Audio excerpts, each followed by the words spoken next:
Hello, this is Maja, still caffeinated, still kicking it, and this is BAM. This is the BAM Vibes. By all means necessary, the podcast, the history play.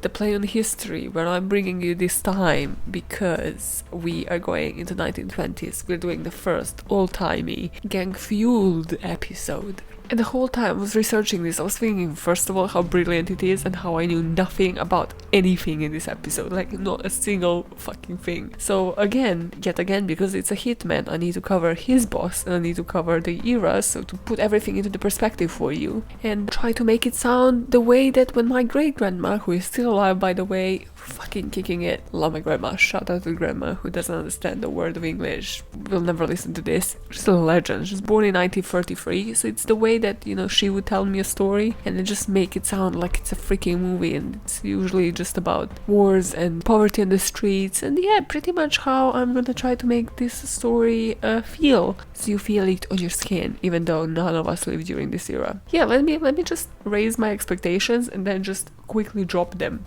by my storytelling skills. That's the way to go to Maya. For me to place you into the era, I need to explain to you the period of prohibition in the US. So this was a nationwide constitutional ban of the production, importation, transportation and sale of alcoholic beverages that lasted between 1920 and 1933. Totally not just taken from Wikipedia word by word. So, prohibitionists actually first attempted to end the trade in alcoholic beverages during the 19th century. But what led to it? Obviously, what led to it was the illegal production and sale of liquor, known as bootlegging, and this story is going to involve a lot of bootleggers. And it was that, plus the rise of gang violence and other crimes, that led to the support for prohibition by the end of 1920. As you might guess, even today, if somebody's like, yeah, we are prohibiting you from doing this, you immediately, as a rebel inside, are like, no, I'm protesting about this shit. So the protagonist of this story will teach us that this is why the prohibition will never work, because there's just gangs that are going to fight back, and trust me, there's more gangs than politicians. Fact, totally don't have the numbers on me, but just trust me on that, okay?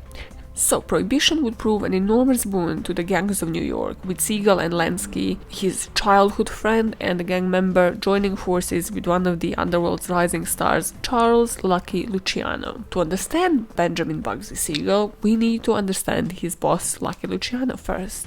So, now is when I have a screenshot, because I couldn't just copy-paste it. Two other podcasters experienced this, that some websites you can't actually just copy-paste this, probably for, plagiarism reasons, but yeah, this stops me in my tracks, so I screenshot it and then put it into the freaking notes.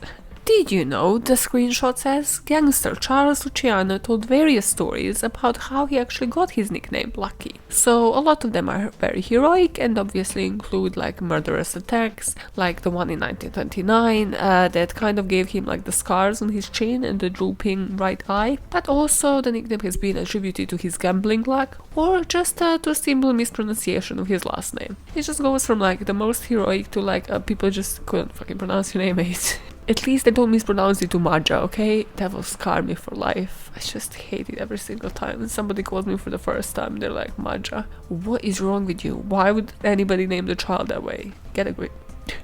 This story is gonna have shit ton of names, okay? The most ones that you kind of need to know are Luciano, Siegel, Lansky. And I'll mention now a couple of them that go through kind of shape who Luciano was and this whole gang. But yeah, don't lose it if you can't keep track of names. Even I tried to limit it and I was like, okay, I actually need to state the names for this to make any sense. I can't just go with the pronouns. And trust me, I want to so badly. So Luciano, like the rest of the protagonists of this story, started his criminal career in a gang that was called 5 Points Gang, and it was instrumental in the development of National Crime Syndicate. So now, of course, this is not like a legit organization, but Syndicate, remember it because it's important, because it comes down like deeper into the story, and it actually might lead to somebody's or many people's deaths. Dramatic moment. This is how it starts, yeah? This is how my black and white movie in my head starts. Yeah, you just see like Luciano battling, getting his scarred chin, getting his drooped eye, and then like walking into this building that's called the Syndicate. But when you walk in, you know that it's a national crime syndicate, and you know it's a gang business, and they're all drinking milkshakes. That will actually come up. It's a legit fact. It's so badass. So badass. So this whole pretty much scenario is about, you know, something old and something new, but not in a wedding context, but like trying to eliminate like the new kids on the block, trying to eliminate the old guard or like mustache beats, whatever called. So like trying to eliminate the previous gangs and be like, no, this is our turf now. You're old, get the fuck out. And at that time, you can actually Google images on this, but New York and the Bronx area in New York was just crowded by different gangs. So it was the Irish, it was the Jews, it was shit ton of Italians. But basically what Luciano wanted to eliminate is these gangs working like against each other. And this is what another gang member, Masseria, represented. So Masseria refused to do deals with non-Italians, and Luciano saw this as like a major weakness of his that he can exploit. With the help of another guy called Maranzano, totally not confusing when everything sounds the same, and his young eager mobsters including Siegel, Lucky helped orchestrate an attack onto Masseria. So now we have a second scene of our movie, yeah? They're out of the syndicate and they're out into a pub. They just went into a bar, right? And they're playing cards, you know, they're acting like they're doing the 1920s kind of fun things. Just playing cards. So Luciano excuses himself. He's like, scusi, he goes to the toilet. And at that very moment, the two gunmen pass by, one of them being Siegel, the other one being a guy that was named the Artichoke King. I never googled it. It might be worth googling it, because what the actual fuck. Do you love artichokes, guys? Very important facts, yeah. Yeah, okay, back to the movie scene. We paused it there for a second, we're back. They're passing by, right? And they just shoot Masseria. Apparently, legends say, right, because everything here is a myth, because it was happening in the 1920s, and it was passed like, you know, story by story. Kind of like what I told you about my great-grandma, just passing her stories on to like one kid to the next, and then, you know, details kind of become myths. So, apparently, burps. One of the hitmen that was initially supposed to do the attack was actually too shaken, and then Siegel actually just has done it himself and shoved him into the driver's seat, and then Siegel becomes, you know, super cool dude that actually stood up for his values and was about to become a big deal because of this. So now, with Maranzano's blessing, Luciano actually takes the guy's, Masseria's gang, the guy that he just killed, and becomes Maranzano's lieutenant, ending this war. So without Masseria, there is now 5 families that were headed by Luciano, Profacci, Gagliano, I'm so butchering these Italian names, but hey, Vincent Mangiano, and himself. Who is himself? Oh, Maranzano, okay. And to celebrate this, Maranzano calls a meeting of crime bosses in New York, where he declared himself Capo di tutti capi. Okay, this is a really cool expression. It means boss of all bosses. You know, you gotta appreciate. You gotta, you know, name the episodes appropriately. Name yourself appropriately. If you're boss of all bosses, what else is not clear? But now Luciano is like, yeah, that's cool name, bro. Now I'm going to organize a meeting with crime bosses in Chicago, where Al Capone is actually going to attend as well, and I'm going to revolutionize these gangs. So he divides these regional groups into families, and each family now would keep their own turf, like adapt to a business-like structure, and follow a similar set of rules. So in addition, each member of the mafia had to keep silent about their activities. So there's an honor code that's called omerta, which is basically just a code silence about the criminal activity, and just if you are arrested by any chance, you don't give any details to the police. You know, like honor amongst the thieves, but like he's trying to make that actually a real thing. They didn't have movies, guys. They didn't watch shit. Like they didn't know that this is not how it actually works. So now when he is getting some power, he's like, well, I can actually eliminate this guy as well. Capo di tutti capi my ass. You know, how do you say that in Italian? They Google that, did I? So he now hires 4 killers from Murder Inc., which was his incorporation. This is on Agatha shit in like Agatha Christie shit, yeah? Murderinc.com. They kill Maranzano, yeah, that's the next scene, right? The crime syndicate is back in business, it's established, it's amazing. Such beautiful buildings, you can believe that, so much color to it, so much color. You just can't see it in my black and white version, but so much color. And now he is the first official boss of the modern Genovese crime family. This is the intro to the movie, right? This is before the title and the intro song. And now that you understand who the protagonist in this story worked for, let us dive into this hitman's life and the motives behind Benjamin Siegel's crimes.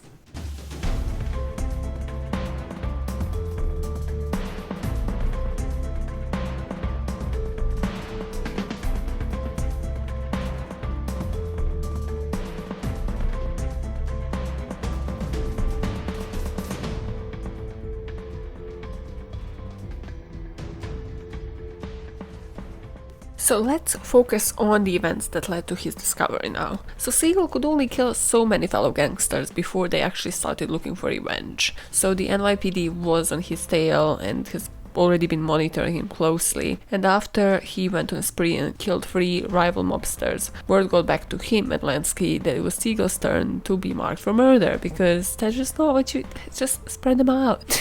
Again, not something that I should definitely cut out of this episode, but yo, people in 1920s, what the fuck? Do you not know? You need to know true crime to do true crime. Motto of this podcast, totally not. Don't listen to my words. So now, 1939 was kind of like the highlight of his career, because they have this big murder of Harry Big Greenie Greenberg outside of his apartment. They killed him because Greenberg threatened that he would become a police informant, so Murder Inc. ordered his killing. And now, one of the killers confesses to the murder and agrees to testify against Siegel. So now he's implicated in a murder. He's tried and now he's spending some time in prison, right? So just imagine the next scene in my black and white movie, yeah? There's a knock on the door, they have warrant for the arrest for the murder, and they arrest him. And now it's that part of the movie where the criminal is just living their best life inside of prison. Like, he didn't sleep on prison bed, he slept at like physician's office, he was entertaining women and they were bringing him like all sorts of women from outside. So he had the privilege of getting out of the prison and then just being driven around town to do business. Like, what is life? How did this work? What kind of money was, like, were we speaking here? What kind of bribery was going on? You know, you're just imagining it like playing to some cool like Italian song, and then he's living his life. He's just like, you know, being surrounded by all these women, but like on the side he's just paying this bribe, passing on to a suitcase to the prison guard, just going out, living it. In the meantime, his buddies have killed yet another participant in this Greenberg's murder, who would have testified against him, so Siegel is released from prison. And now that he's out, Lansky actually decides that since the syndicate was looking to expand out west, his friend would, love to go California, so the syndicate just sends Siegel there by himself. So he goes from like partying in the prison to partying in California. He partied with movie stars, with socialites, like Frank Sinatra is one of them. I didn't know who the other people were, so yeah. Great research there. And sort of this move was when, sort of just building up to when he will reach his ultimate dream, which is when in 1946 he would open up a casino called Flamingo, which he named after his girlfriend, Virginia Hill. If there was ever a moment in a story where I kind of felt sorry for Siegel, it is with this whole Flamingo thing and his love for Virginia Hill. Because he was just out here making the hotel built after her, you know, planning the next trip, like, woo, look at her, Virginia, while Virginia was like literally scamming all the mobsters and sleeping around with everybody. But listen, that hotel was beautiful, okay? It's just the sign, it's not even the actual building, but it's just that sign was so prevalent. I think like he invested all of that money into that sign, and they would glow pink during the night, and then, you know, you would see like all these black and white pictures of like cars, you know, the old-timey cars in front of it. Ugh, I just need an old-timer car in my life. And Virginia was there at best, like, just sitting it out, being like, I don't know anything about your debts. I mean, I don't care how you pay them out. You know, it's not like I'm in a mob and like I can actually help you out. No, oh, you're in a prison. Well, I'm here like, you know, getting married to like a random dude just because it's kind of like more beneficial for me. But yeah, I don't know anything about this. Sitting this one out. Speaking of, okay, this might be a long story, so if you don't want to listen to a personal random story, but there's a moral to it, yeah, like skip the next minute or two, okay? So basically, during my uni time, I used to live in like these random flats that were just creepy at best, because it was just with random people. So I moved out of this flat and moved into another one during the summer, so it was like kind of like short-term rental, so I was like, yeah, whatever. First of all, just the architecture of this flat should have been like the sign for me to be like, no, what the hell, whoever actually pays the rent to live here is like desperate case. Just because it just went from like really high ceiling to like really low. And people that literally rented me the place were kind of like dwarves. They were not actual dwarves, they were like really small. Also, like you would go into the kitchen to enter the toilet. Like the toilet entrance was in the kitchen. Who the hell thought of that? Not just that, but in the toilet, like the actual toilet seat was on a pedestal. Like it was like a step and then the toilet seat. And not in a cool like, ooh, my shitter is my throne kind of way. No, in like a really fucking creepy, like this is a small kind of toilet situation way. Also, I can hear what people are cooking in the kitchen. Oh boy, okay, the serious part of the story, right? Oh yeah, another thing which kind of, goes into the point of the story, is that my room was after the other two rooms. So it was kind of like the other two rooms were on the right, and then mine was like straight ahead to the end, so like people could technically just barricade me in. So in the room next to mine, there was this couple. The guy was borderline like Hulk built. It was like huge Eastern European man, and the woman was tiny. It was just petite little woman looking like scared from me, let alone from her own partner. So one day I'm in my room, you could obviously hear everything constantly, and I just hear the loudest, most violent argument next door. And like after some time, it's just him like screaming and punching things. So I think like it was the wall, but I'm like, what if this is a domestic? I'm freaking out inside my room. I'm like, what the hell do I do? Basically, because as I said, like I could easily be barricaded. If they put something in front of my room, I can't get out there. And then from my window, I'll need to jump about 10 meters downstairs. And then, you know, if I survive, I need to like jump the fence, get the hell out of there. But the first thing in my mind was, what if it is a domestic? You know, I would be scared of the guy, let alone this woman. What am I doing? So, I'm like, okay, I can't ignore this, you know? I can't play a Virginia Hill in this story. I need to get the hell out and check on this woman. So I go knock on the door, and like, she kind of opens it up, and I'm like, get out. Like...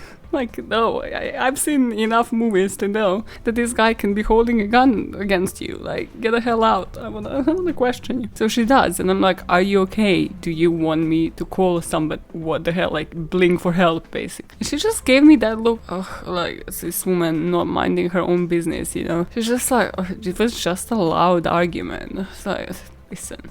You guys need to help yourselves. She didn't have any bruises or anything, so I dropped it, but it's just like, it could have been anything. So yeah, that totally didn't cause, you know, the weirdest, most awkwardest conversations and looks between us from then on, every day. The moral of that story is, especially now during the quarantine, okay? Don't sit in your house ignoring the disturbing noises next door, because domestic abuse is clearly not a joke. Like, just imagine yourself being stuck in your home, hating your life because you're living with an abusive person. So if you hear anything, fucking call it out. Call the police straight up to go to them and be like, what is going on? Let's check you for bruises and see what's up. Always get involved and save the world, right? Is that what I'm teaching or not? Okay, this is the longest story. Where the hell was I even on the script? Go head to Patreon after this episode. Of course, I could not. After researching on everything, I was like, I cannot just neglect this woman.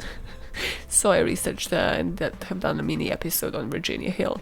Now, this dream has only partially been realized, so just imagine him going into this, like, crazy flamingo casino thing, and just sort of still having that glum look about on his face. Because he didn't want this just to be a casino, he had bigger dreams. He wanted this to have pools, to be like a resort, to have restaurants, shop and hotel. But that part of the dream never came through. Just imagine him going into that casino, and then just one of the players like, hey, look at that, that's Bugsy. And him just being completely shook and pissed off because this is the reminder of the past that he didn't want to relive. Bugsy was the nickname that he always hated.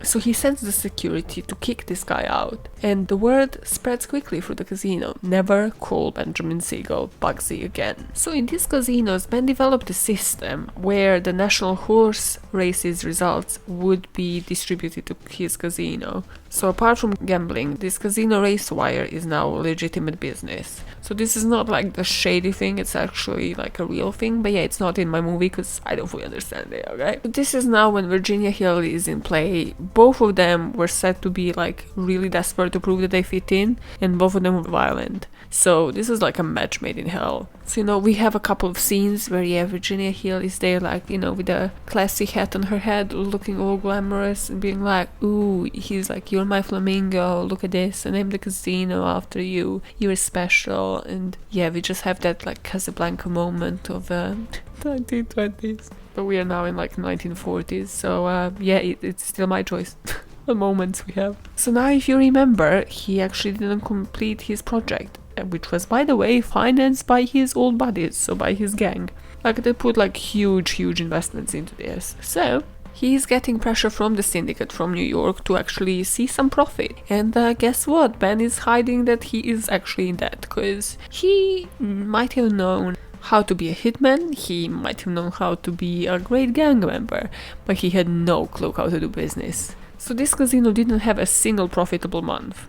So he returned to New York to get more cash for the project that he is clearly unsuccessful at, and even bribed some commissioners like to prolong his casino license and be like, hey, yeah, just let me, you know, I'll own up to it. It's just kind of like that kind of thing where you just overpromise, which you definitely can't deliver. Don't do it. Be like me. Be ready a week before with an episode, just in case, you know, you die in between. Who's gonna publish them if I die? Like, what is the logic? But no, yeah, better logic than his logic, okay? And now is when we have this build-up, right, in this movie. So he kicks his long-term partner Sedway out of a casino. He goes to LA to just like settle down, figure it all out, right? Like as if like this whole business degree is just suddenly gonna pop up in his head. And he's like sitting in his chair, just, you know, meditating on it, getting his peaceful zen on, and gets killed by a hitman. 9 fucking shots, okay? They go really speedily because it's still 9 shots, so it's a lot. Like, you don't want like a 9-minute scene of these shots. And there's a famous picture online where he was apparently shot through the eye. Slightly disturbing, but still black and white kind of disturbing. So you picture it, he's in Virginia Hill's house in Beverly Hills, just reading a newspaper, getting his zen on in his living room, and the peace is shattered when the shots from a military carbine, don't ask what it is, blast through the window and hit Siegel in the face. He's killed instantly and gruesomely. And the sequence ends with his eyeball just getting out of his socket and going across the room. Cut the scene. On to the next scene, where Sedway just walks into the casino, knowing full well that his colleague is just dead, and he says the casino is his now. Siegel's killer is never found. Now that this scene is so successfully shot, we roll back to see like what kind of conspiracy was there, why was Siegel actually killed in the first place. So we go back, 1946 shows on the screen, and we are in a meeting that was held with the board of directors of the syndicate in Havana, Cuba, yeah? You just picture those colorful colors, black and white, picture them in color. And apparently Lansky starts this conversation being like, yep, I know he's my friend, his business is doing really bad now, he will never probably be able to return the money to us, and he's just asked for more, we need to get rid of this guy, you know, he's really cancerous for the business. It's totally what I would have said, cancerous for the business, yeah? And at his request, they all agree that Siegel needs to go, and they all send one of his hitmen to kill Siegel. And now we cut to the scene where the police is about to review his crimes in like proper detail and be like, what could have we done differently? And then they would discuss the motive after that. This episode is just either going to be like really loved or really hated, because I'm putting these movie scenes that don't exist into your head. So yeah, good job, good luck for that, good luck loving it. So now we have the police reviewing this file, and they're going back chronologically. So in 1920s, they have the killing of Maranzano. They're like, yep, we had him for that, you know, he served some time for it. They know, well, they think they know where the gathering is. So they think they know of just the syndicate. But then we actually see where these guys would be meeting up. You know, obviously they would have like this building that was just a cover. But then Ben founded Murder Inc., which was basically just like an agency of contract killers. And we cut to the scene where Ben and his contract killers would actually meet. And it's a candy shop called Midnight Rose. Yeah, damn, run by Rosie Gold. So they all gather there and drink milkshakes, because nothing is more badass than a bunch of contract killers just acting like teenage girls. And then, you know, they're all sucking on those freaking plastic straws. they did not care about the environment. No, there was no paper straws at that time. And then a phone in the shop would ring and they'd get their target. They made sure that no hitman is personally attached to their target, which is pretty much the craftsman of hitmanship, isn't it?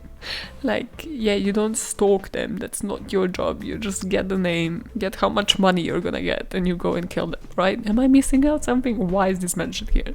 Now again, we are seeing police officers being frustrated because they don't know of the next scene and what happens, and it's cartoonish as hell, but it's great. So one day, Benjamin Siegel is just sitting in his legitimate office. He sees a string with dynamite attached to it lowering into his office, and him in like 1930s James Bond just manages to throw it out in time, and the dynamite just explodes outside of his office. So now, as a cover and some scheming, he actually admits himself into a hospital. In the meantime, his mates figure out that this is a revenge by Waxy Gordon, just the name, man Fabricio's, is they intercepted one of his shipments and killed 3 of his men.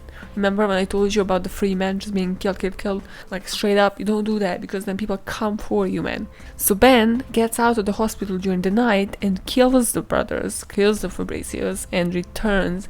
And now he has an alibi because there's no CCTV, nobody saw him leave, right? It's amazing. Without CCTV, you could get away with shit. But so the police is already on its case, and they were like, yeah, we questioned this alibi, right? And it was always questionable. And this is where we dropped him. This is where we must have failed, because after that we lose touch. He moves into LA. He's suddenly a socialite. He's attending YMCA. He's attending athletic clubs. Yeah, the police in New York knew all of this, yep.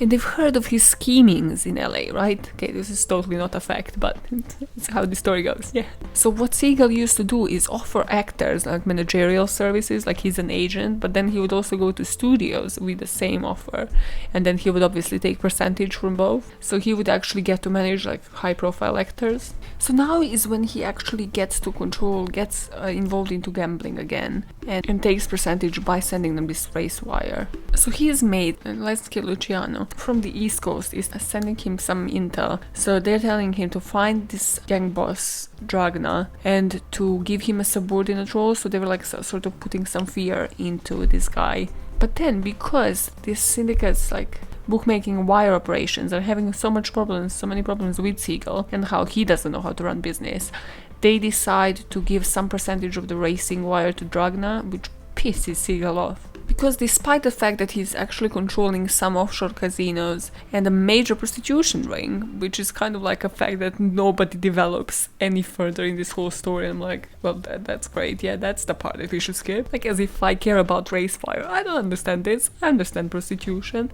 right? So now, as we know, this is where he dreamt too big. He had his dream and he was like, I don't want to just be like a minor person in this gambling business, I want my own. But it's also when his body count got to that point where no one could actually ignore his influence and his criminal record any longer. So this is, where we have the like police who is like determined, it's like, yeah, we'll definitely get them. And we go back to that scene where it's the hitman just in front of his house being like, no, I got to him first. Damn right. And you go back to the police officers who are just now stressed because they did get to him first and he's dead now. And the only thing that they still are to find out about this case and to discuss is his background. So as we know, Siegel is born in extreme poverty. He was born in Lower East Side, which at the time was just run by different gangs, as I mentioned, so from different nationalities, different bosses. And his dad was a machine operator. He literally worked in order to survive. It's kind of like a few cents an hour. Totally bullshitting. There was probably information, but I didn't know that. I'm like, I can't do this conversion shit. So his family were Eastern European Jews, and they have settled in Lower Manhattan. So it's like Lower East Side, and then we have the Upper East Side and Gossip Girl. There's never been a better episode for me to just put in some Gossip Girl references. But then, yeah, this is a 1920s movie, okay? So he finally drops out of school when he was 11.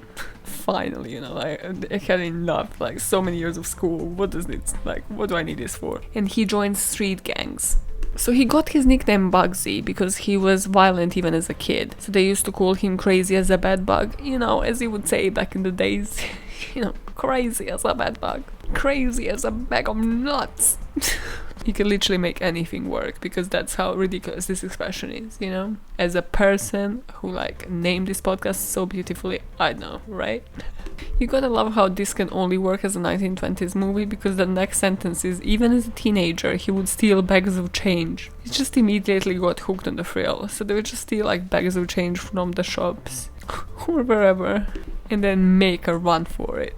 So his first meeting with Lansky, who was, as we know, his friend, and well, then turned out to be a traitor to him in the end. Never trust anybody, especially in gangs, yeah?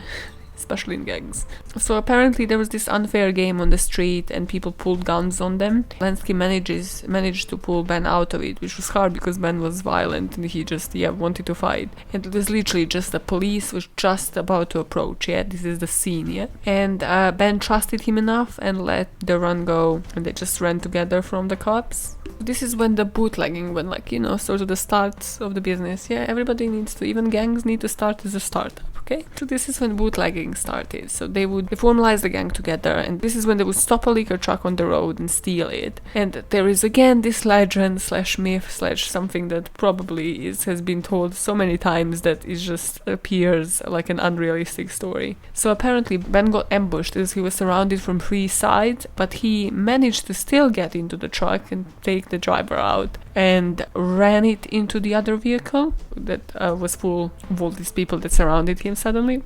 And this is when he suddenly proved his worth to Luciano, because he was worth more than all of these men together. It's just another fucking movie, but makes great for my movie scene. Also, I have a word that I haven't known so far, and it's just ridiculous. It's just like somebody invented this word. It's called slamming. It's like not slamming. It's like when I use the baby voice and you're like slamming, which is hiding a pipe inside the newspaper and slamming people. So this is how like the bootleggers used to stop the cars to steal the alcohol. It's just only 1920s, only then. And now we see a 20-year-old man who has, risen from the gangs, is now wealthy than ever, has his style, which is like, as you know, if you watched any of the movies or if you Google the image of Ben Siegel, he was like famous for how stylish he was as well. So you could just see the wealth like reeking off him, for that age, just like having a suit. And this is where he meets Lucky Luciano and the organized crime was born. And this is where the police discusses the very first crime they know about him, which is when he sexually assaulted a woman who rejected him. And apparently this was reported to the police by the woman. But then somehow she has just withdrawn the charges. And they all believe it is because Lansky visited her and put some fear into her. And yet again, they're like, this is how he will get away with most of his crimes, and this will also be the death of it. And now these police officers are having just one more discussion where they're gonna go over his crimes in snapshots and just figure out what motivated this guy. So what were his motives? So as the wise police officers are sitting there and they're like, we didn't get to him first. They're like, this guy, they just like ruminate. He was ambitious. He just wanted to have it all. And another police officer comes back to this and is like, no, money should never be your only motivation. Let me tell you, young man. Always have more to strive for, and never just be motivated by money and those dollar signs. And the other police officer jumps in. He's like, that mate was always too big for his boots. He was never the boss and didn't know how to run a business himself. But he just always wanted more. And the other one is like, that's what I was saying with the ambition, mate. Like, and then, the second one that was saying all about the money shouldn't be your motivation is like, that's like exactly what I said. So we're all agreeing on the exact same thing, right? The fourth man with the moustache speaks up. Is like, no, you know what? You know what he has done it for? Respect. This is why he's done all of these killings, to get the respect from his boss. They were all boosting his ego and the image, and he had envisioned the image people saw of him, and he couldn't disappoint them. It's just that in the end, finally, he would never lived up to this image. Finally, he had nobody to protect him, and he finished his sentence with, he just wanted a little respect. And then Aretha Franklin's song plays up, and that's the end of the movie. Aretha Franklin was literally just born as freaking Siegel was killed. Doesn't make sense, does it? The movie is made now, so we can put any kind of music here. Wasn't it the most underwhelming experience? Like, wouldn't that have been the most underwhelming experience if it was actually a movie? Just imagine, it's just like it starts with the actually most dramatic moments and then it just terminates like, yeah, it's just a bunch of police officers discussing with the shots of him doing things as they're discussing the motives. This is why I'm not in film production. Yeah. Barely a podcaster here, can't do it all, okay? The sources for this podcast have been Parcast Mafia and Kingpins. I'm right, both of them, they were all like obsessed with freaking Siegel. All That's Interesting website, Wikipedia articles on Bugsy, Siegel and Lucky Luciano, Crime and Investigation article on Charles Lucky Luciano, and History.com on Luciano. There we go, it's a history lesson, it's a movie, I gave it all. Well, let me know how much you hated it. Pretty confident that you loved it, right? Pretty, like 90-something% confident. But then there's that seed of doubt, which is like, Maja, this is not a movie, this is a podcast. But I mean, we'll never know. Unless you hit me the fuck up. Okay, caffeine is like running down, yeah, it's just like calming down a bit. Now I'm like, ooh, the sound has settled, the caffeine has calmed down. Perfect chance for me to dive into like other true crime podcasts now that I have recorded for like 3 hours, okay? You don't care about this, you don't care about how much hard work goes into this. As long as there is an episode every Monday, nobody cares. This is it. This is the harsh truth of reality, okay? Oh god, that's the case. Move on with your life, move it. Don't you just love how in every episode I just ask for appreciation, I call you out on not paying me anything, as if it's your fault. We are not much different than the people we cover. She says bravely. Brave statement. How is this podcast not cancelled yet? What is up? But you know, this week we're starting to at least pick up the pattern between these hitmen. Because every single one seems to die the way that they're used to commit crimes, you know? This is why we believe in karma on this podcast. And why I definitely don't encourage anybody to commit crimes, cause you're gonna die the same fucking way. Don't do it.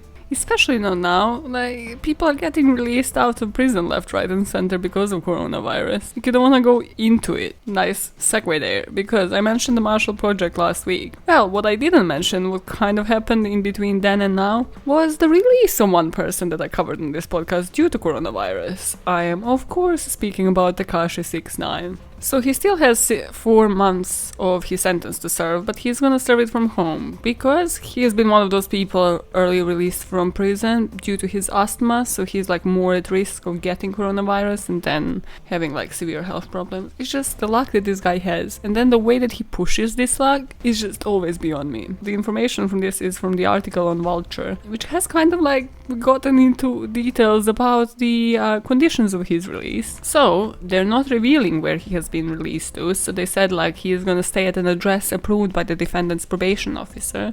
So basically it's like, is it his home or is it not his home? They're just not saying, so the people don't actually go there for revenge, you know. So there's no restrictions of him posting on social media, so of course Daniel, our favorite boy, has made a status, not a status, he changed like his description of the profile on Instagram, and he just said, me a snitch, like am I missing out on something? Then he deleted it. I just went to check. Mate, people take screenshots. He's basically just been now joking about his snitching status and be like, no, I never snitched, like what are you on about? And his girlfriend just apparently said like, hey, he just spoke a little, wink wink emoji. People, stop joking. Like, you right now, if you're under protection, you should be the quietest human ever. But of course we discussed the motives behind this guy's crimes. He is out there seeking notoriety. That's the thing. It's just like has the biggest pounds of luck, the biggest chances of luck that I have seen in like years. Okay, to actually get the reduced sentence, then be released home after serving only a few months in prison, and then just keep going. Stop it, Daniel, por favor, get a therapy session. Still, again, he is confined to his house, but people can come visit him and he can still release music. Again, just plays to him being famous, making sure he can profit out of all of this. Just nothing makes sense in this world right now. And again, he has security, so he has his protection. Not witness protection, but like his own security, which again, is it the smartest move? You can kind of debate on that. But what he doesn't get is like, the security is not his biggest problem. Like, oh my god, if he keeps like calling people out on social media, if he keeps like joking about his snitching status, people are gonna find him, people are gonna go around security, like they're gonna get your fucking house plans. Also, if you actually record something now and then go to studio to record it, or after the 4 months you are making interviews somewhere, someone is gonna intercept it. Like, this is the time when somebody like this should remain their quiet self, should calm the hell down and just pretend rehabilitation, just pretend like nothing of that happened. You are a new person, you are continuing with your life. But if people were saying like that, who would I be covering on this podcast? I would have no cases. Fame is killing common sense, okay? Fame is just killing people's common sense. Fuck me, man. Okay, well, that was that coverage of the news. Okay, now on to some calm recommendations. Just have 3 for you again this week, the lucky 3, and probably just me limiting myself to recommending you everything in my library. So, coping with COVID-19, let's go. Podcast recommendation. Well, all of them are podcast recommendations. Lols. I'm being a bit on the binge. If you want like a break from murder, but you're still really into crime, but like just weird things that nobody covers, that's definitely in their description. Especially because they're British, so yeah, they would love me just saying these things about it. From something else, there's a podcast called The Immaculate Deception. I think it's a 9-part podcast, but they're like at part 4 or 5. It's about this Dutch doctor, fertility specialist, Jan Karbat, who has used his own sperm to basically inseminate, I think it's proven, about 49 or 50 kids, but he used it on like 200 people or more. It's just this British eloquent podcast of the interviews of his children. And what do they think, what crime do they think it's being committed? Has it been a crime? How did they find out about it? And most of them, it is due to DNA. So like, just imagine yourself using like, what's it called? Ancestry. Or one of those DNA websites to be like, hey, look at this, who is in my family? Like, let's find a line, and realize you have like suddenly 100-something siblings. You're like, this is a bit strange. How did this come about? And then it's basically this whole investigation about it. It's really interesting, and yeah, it's kind of like 30-minute episodes, so definitely go listen to that. Because it's kind of that thing of crime which we don't think about, which is definitely a freaking crime, because it includes a bit of a consent thing. And now, the other 2 podcasts are just for the mystery lovers. So if you love Sherlock Holmes, if you love Agatha Christie, definitely discover them because of Agatha Christie. Phoebe from the podcast Criminal has a podcast, Phoebe Reads a Mystery. We've definitely been enjoying that. So it's like a chapter a day. So she has done a book by Agatha Christie first, and then now is on to Sherlock Holmes. So I think she's just gonna like alternate between, I don't know what's in her brain. But yeah, from this pattern of like literally 2 books being read so far, I think she is alternating between reading different mysteries. Yeah, that should be safe to say. So if you don't want to spend money on audiobooks and Audible and Apple Books, hey, this is a good way to do it. Another one of that sort is called The Classic Tales. That one covers a lot. Again, it's like multiple chapters per like podcast episode, but it kind of covers a lot more. So there is one by Agatha as well, so that's the one I've been listening to. But yeah, it covers like other classic tales that people otherwise might not be reading about or listening to or hearing about. So thanks for those people that are basically reading books and providing them for free to us during this time. And if you need more of a content fix, well, you know where to find me on Patreon. The links are below, patreon.com/thatbamnpod. Or, if you just want to see what I tweet about, I'm gonna run another poll for the cases I should be covering in May, so keep your eyes peeled on the Twitter feed, thatbamnpod as well, so you can choose the cases, you can rule my life again, tell me again what you want covered like you did for this month. Or you can just email me to bamnpod@gmail.com and tell me like, Maja, no, this is what you're missing out on. This is what the public wants to hear.